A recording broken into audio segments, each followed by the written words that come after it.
আসলে রাজনীতিতে কোনো বন্ধু আছে না কোনো ভাই আছে? যারা সত্যকারের রাজনীতি করে তাদের কোনো বন্ধু ভাই হয় না। যেমন হাদিবের ব্যাপারটাই দেখেন।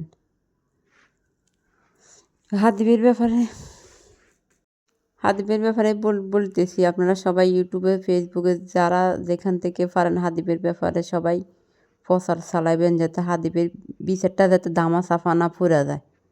সবাই যেন হাদিবের ব্যাপারে কথা বলবেন। আজকে শুক্রবারকে দিন জুমার ভিতরে ঢাকা শহরে যেভাবে আলেমরা হাদিবের নিয়ে সবাই আজকে মিছিল করছি। তো আমরা সবাই চাই, আমি বলতেন আমরা সবাই চাই যেন সবাই একসাথে হই মাঠে নামে হাদিবের বিচারটা যেন সম্পূর্ণ হয়।